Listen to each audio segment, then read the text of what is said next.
Halo semua, salam sejahtera Malaysia. Selamat datang ke channel Fels Lifestyle. Untuk Anda Bapak yang saya amat hormati.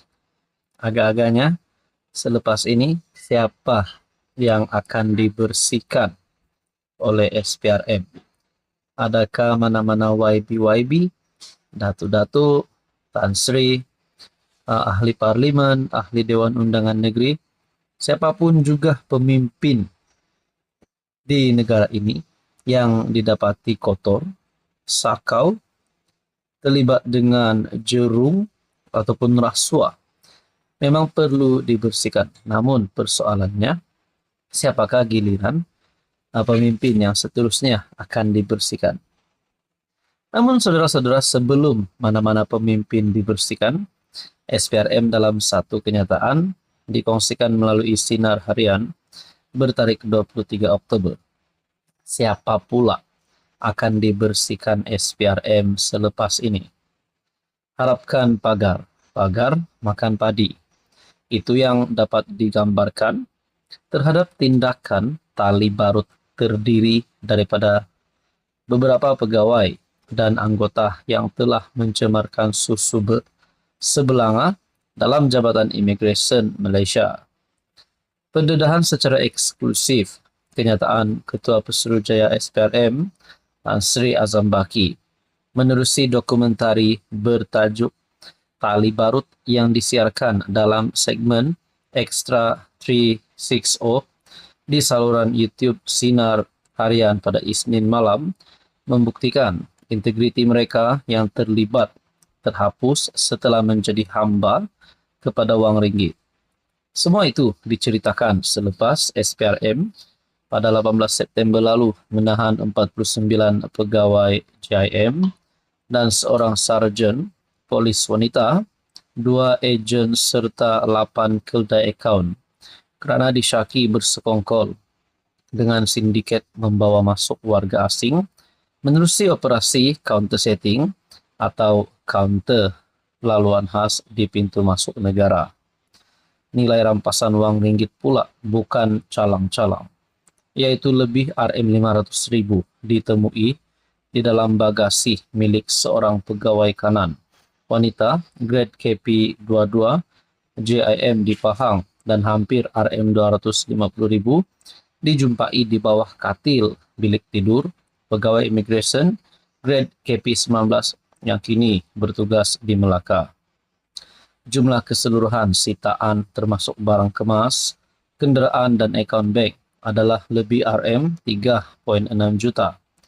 Sebenarnya, 50 penjawat awam yang terlibat ini sudah mengetahui apa yang mereka lakukan itu merupakan satu tindakan yang mengkhianati negara. Tetapi, seperti diperjelaskan, mereka ini sudah tidak dapat membezakan mana putih, mana hitam.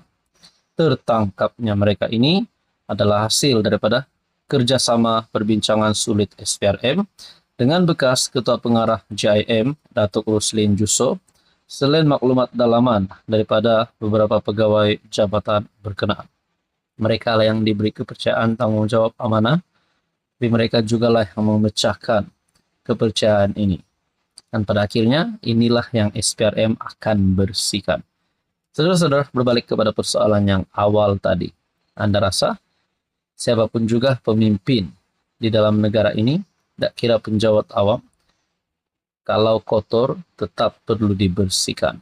Saudara Bapak, sekian saja. Teruskan bersama di dalam channel ini untuk info yang seterusnya. Halo semua, salam sejahtera Malaysia. Selamat datang ke channel Fels Lifestyle. Terima kasih kerana terus setia dan bersama di dalam channel ini. Saudara-saudara, apa dah jadi dengan kepimpinan Perikatan Nasional, kepimpinan pembangkang, ataupun kepimpinan bersatu? Kenapa tiba-tiba ada berita ada wakil rakyat daripada PN yang mengeluarkan perkataan yang tidak sepatutnya dikeluarkan di Dewan? Mereka sebagai ahli parlimen, sebagai pemimpin yang menjadi contoh dan teladan kepada rakyat Malaysia, tetapi mereka pula membuat satu situasi yang memperlihatkan mereka seolah-olah tidak layak untuk memegang jawatan itu. Itu bagi pendapat saya. Dikatakan di dalam berita ataupun perkongsian daripada Harapan Daily, beradablah sikit isteri orang tu. Ramai terkejut lihat perangai ahli parlimen Perikatan Nasional ini. Harapan Daily 23 Oktober. Tular petikan kenyataan seorang wakil rakyat PN terhadap Menteri Fadlina Sidek semasa persidangan Dewan Rakyat baru-baru ini. Rata-rata menyifatkan apa yang disebut ahli parlimen Kulim Bandar Baharu, Roslan Hashim itu sebagai tidak selayaknya diucap oleh seorang yang berhormat terhadap wanita berstatus isteri orang. Roslan dari Bersatu semasa mesyuarat di parlimen pada 17 Oktober lalu, antara lain menyebut warna baju YB Fadlina sama dengan warna tali leher saya. Selain itu dia turut berkata, saya nak tengok YB Menteri ke YB Speaker disusuli dengan gelak-gelap. Aksi menjengkelkan oleh wakil rakyat pembangkang itu berlaku ketika dia bertanyakan mengapa 5 hadis digugurkan daripada modul penghayatan hadis 40 Imam Nawawi. Fadlina kemudiannya menegaskan bahawa beliau telah menjawab persoalan tersebut sebelum ini. Dalam masa sama, ramai berharap pengundi bermuhasabah sebelum menghantar individu untuk mewakili suara mereka di parlimen. Beradablah sikit isteri orang tu, tegas Dr. Syarul Nizam. Ada unsur gangguan seksual. Dia cuba kaitkan warna baju wanita itu dengan warna tali leher dia. Menjijikkan lawak begitu. Dia ingat kelakar. Tapi itu gangguan seksual, ujar pengguna X Mazli Zalma. Takut sangat konon Cina komunis nak ambil alih. Okey fine. Kalau kau percaya, tapi pilihlah pemimpin yang bijak, kata P.C. Tahap pemikiran pengundi yang beri undi pada dia amat membimbangkan. Disebabkan memilih mengikut sentimen, inilah yang pengundi dapat. Tulis salah satu lagi pengguna media sosial.